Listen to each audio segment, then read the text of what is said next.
harder, she keeps the bucket beneath my chin. Every tear I shed transforms into a ruby. They called it a blessing, until my stepmother discovered I was scarlet. When I turned 8, my mom witnessed my very first ruby tear. She called it a miracle, but then one day, she was gone. A drunk driver stole her from us forever. For months, I cried myself to sleep. A pile of rubies gathered beside my bed. Dad never sold a single one. He donated every gem to charity. He always said they came from your pain. They were never meant to make our family wealthy. A year later, Dad remarried. My stepmother moved in with her daughter Chloe. At first, they acted caring. Then another terrible accident took my dad as well. Now he was reunited with Mom in heaven. One evening, my stepmother found rubies hidden in my room. I panicked and claimed I had found them. She said children were too young to own treasure. She took every ruby away. The following morning, she reminded me this was her house. From now on, she said I would follow her rules. She searched my room every single day, looking for the truth until one day, my stepmother suddenly changed. She moved me into a cozy bedroom. She even brought me a puppy to love. She started calling me her daughter. She begged me to trust her with my secret. For the first time, I truly felt wanted. So at last, I told her the truth. The very next morning, the puppy was gone. She said she had given it away. She only wanted to watch me cry. My tears dropped and solidified into rubies. She gathered every single one of them. That was the moment I realized her true plan. All her kindness had been nothing but a trap. My stepmother started buying expensive jewelry, then a luxury car, and eventually a mansion. No one knew the dark secret behind her fortune. Every morning, my stepmother showed me old photos of my mom. She knew they would make me cry.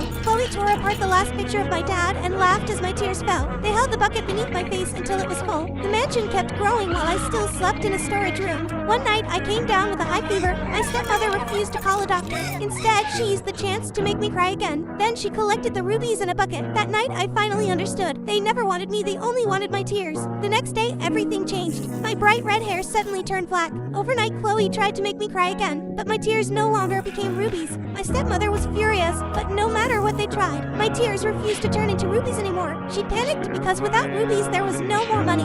Years later, all the money was gone. Every ruby had been spent, and that was when Chloe revealed her true nature. One morning, she stole the last remaining rubies and ran away. When her mother tried to stop her, Chloe shoved her down the stairs. The fall left my stepmother unable to walk. Chloe disappeared with the rubies. For weeks, my stepmother lay in bed, staring at the ceiling. She had lost everything: her daughter, her fortune, and her future. One night, I brought her dinner. She began to cry, but not because of rubies. She was crying for me, saying she was sorry for every tear she stole. I had always imagined watching her suffer, but standing there, I only saw a lonely old woman. So I stayed and cared for the woman who had broken me. She asked why I would help after everything. I simply smiled as she begged for forgiveness. In time, I chose to forgive her. Her health slowly continued to decline. Before she passed away, she held my hand. She whispered that the house had always belonged to me. I did not care about the house. I only cared that I was finally free. Would you forgive or choose revenge?